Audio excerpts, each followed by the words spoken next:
Students, कल हमने किया था एवोगैड्रोस लॉ तक under similar condition of all temperature and pressure equal volume of all gases contain equal number of molecule. Next है बेटा, atom क्या होते हैं? Atom is the smallest particle of an atom which may और may not have independent existence, जिसकी independent existence नहीं है। Molecule is the smallest particle of a substance which can exist independently, और जो मॉलिक्यूल होता है वो इंडिपेंडेंटली एग्जिस्ट करता है। उसके बाद है determination of the relationship between molar mass and vapour density. सबसे पहले वेपर डेंसिटी क्या होती है? The ratio between the mass of certain volume of gas to the mass of the volume of the hydrogen under similar condition of temperature and pressure। ये किसकी definition है? Vapour density की। तो vapour density अगर आपने find out करनी है तो अगर आपके पास वेपर डेंसिटी आपको दे रखी है तो उसको 2 से मल्टीप्लाई कर दो, आपके पास मोलर मास आ जाएगा। अगर आपने वेपर डेंसिटी फाइंड आउट करनी है तो मोलर मास को 2 से डिवाइड कर दो, आपके पास क्या आ जाएगी? वेपर डेंसिटी आ जाएगी। ठीक है, तो ये आपने फार्मूलाज याद रखने हैं। नेक्स्ट है एटॉमिक एंड मॉलिक्यूलर मास क्या होता है? एटॉमिक मॉलिक्यूलर मास आपने 9th में भी पढ़ा है, इनके डेफिनेशंस आपने अपनी नोटबुक पे लिखनी है। Atomic mass of an atom is C12 isotope of the mass of is equal to the 12 atomic mass unit of an atomic mass unit is 1/12 of the mass of C12 isotope of the carbon standard atom। ये relative atomic mass है। atomic mass क्या है? mass of one atom of an element to the mass of one atom of the hydrogen। ठीक है, next है average atomic mass क्या होता है? The average relative mass of an atom of an element as compare to the mass of carbon 12 atom taken as 12 unit. ये definition सारी 9th वाली हैं, तो ये 9th वाली डेफिनेशंस आपने एज इट इज़ कर लेनी है। ठीक है, नेक्स्ट है मॉलिक्यूलर मास की डेफिनेशन है the average relative mass of a molecule as compare to the mass of carbon atom taken as 12 unit. Gram molecular mass क्या होता है? The quantity of substance whose mass in gram is numerical equal to the relative molecular mass. ठीक है, जैसे calcium carbonate का मास होता है 100 unit, तो ग्राम मॉलिक्यूलर मास कैसे लिखेंगे? 100 ग्राम। यूनिट हटा के उसके पीछे क्या लिख देंगे? Gram. Moles of a substance कैसे निकालते हैं? Mass in grams divided by gram molar mass. For example ये वाले न्यूमेरिकल सारे मैंने आपको नोट्स भेज दिए हैं। अब ये देखो यहाँ पे calculate mass of 2.5 gram atom of magnesium. आपने 2.5 ग्राम ऑफ मैग्नीशियम का मास निकालना है। सेकेंड है gram atom in 1.4 gram of nitrogen. ठीक है, सबसे पहले हम बात करते हैं mass of 2.5 gram of magnesium. सबसे पहले 1 ग्राम मैग्नीशियम का मास कितना होता है? 24। 2.5 का कितना होगा? 2.5 into 24। 1 gram atom of nitrogen contain 14 ग्राम। ठीक है, 1.4 कितना कंटेन करेंगे? 1/14 इंटू 1.4, तो 0.1 ग्राम एटम। नेक्स्ट है how many gram molecules are present in 4.9 gram of H2SO4। Molecular mass H2SO4 का पहले कैलकुलेट करेंगे तो वो कितना आ गया? 98 यूनिट। ग्राम मॉलिक्यूलर मास कितना है H2SO4 का? 98 ग्राम। 98 ग्राम H2SO4 किस में प्रेजेंट होता है? 1 ग्राम ऑफ मॉलिक्यूल में। 4.9 ग्राम ऑफ H2SO4 किस में होगा? 4.9 डिवाइडेड बाय 98, तो कितना आ गया? 0.05 ग्राम मॉलिक्यूल। नेक्स्ट है calculate the mass of 0.72 gram molecule of carbon dioxide. Gram molecular mass of CO2 44 gram. 1 gram molecule of CO2 by mass 44 gram. 0.72 gram molecule of CO2 has mass 0.72 divided by 44। क्योंकि 1 का हमें पता है 44 है, 0.72 1 से कम है, तो उसमें हमें क्या करना पड़ेगा? 0.72 को 44 से डिवाइड करना पड़ेगा, तो आंसर कितना आ जाएगा? 0.016 ग्राम। ठीक है, तो नेक्स्ट है, ये तो थे सिंपल वाले। नेक्स्ट है मोल कॉन्सेप्ट। ठीक है, मोल कॉन्सेप्ट क्या है?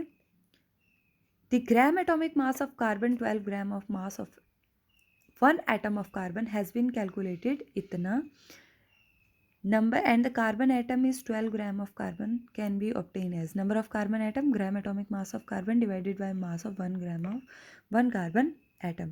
So it may be defined noted that the gram atomic mass of an element 6.022 into 10 raised to power 23 atom. Similarly, the gram molecular mass of a substance is also contains 6.022 into 10 raised to power 23 molecule. ध्यान से इस बात को समझना, मोल क्या represent करता है? Avogadro's number को।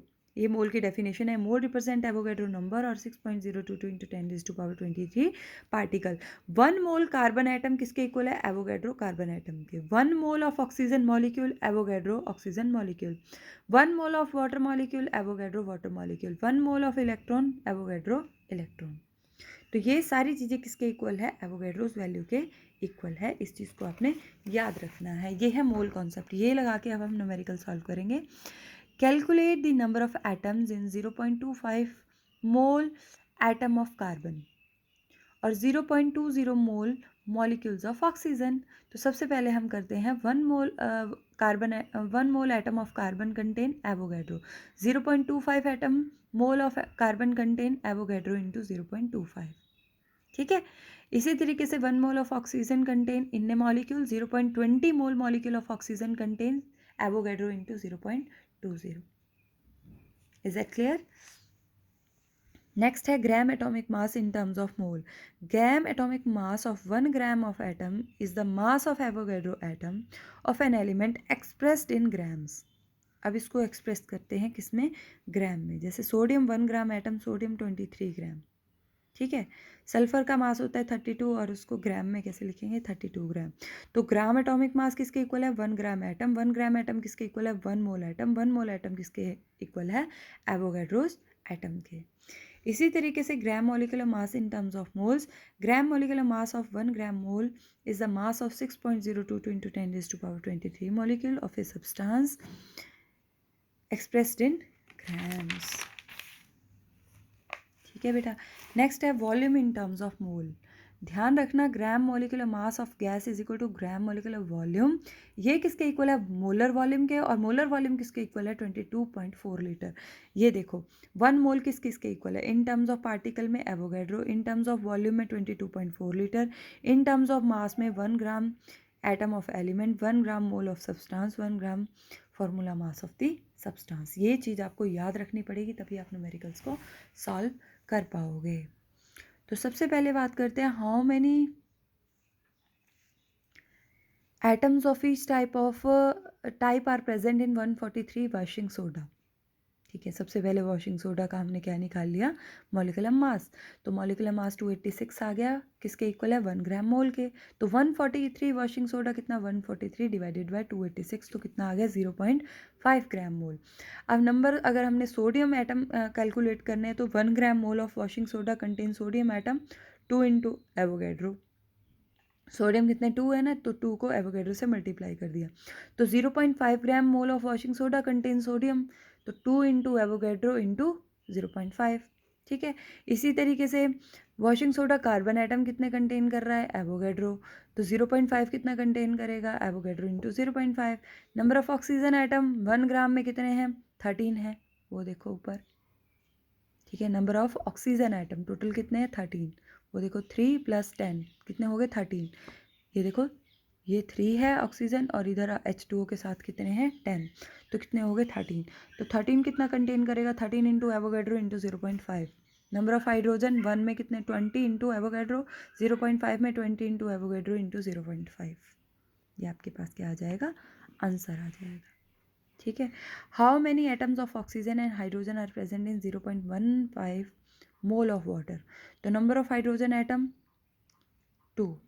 0.15 में कितने हैं? 0.15 डिवाइडेड बाय 1 इंटू 2। तो number of hydrogen atom present 0.30 into Avogadro इतने। तो नंबर ऑफ ऑक्सीजन 1। 0.15 में कितने होंगे? 0.15 डिवाइडेड बाय 1 इंटू 1, 0.15। तो number of oxygen atom 0.15 into 6.022 into 10⁻23। Answer आपके पास आ गया। तो ये बेटा सारे न्यूमेरिकल्स है, आप बाकी अपनी बुक से सॉल्व करोगे। जो नहीं समझ में आएगा वो आप मेरे से पूछोगे।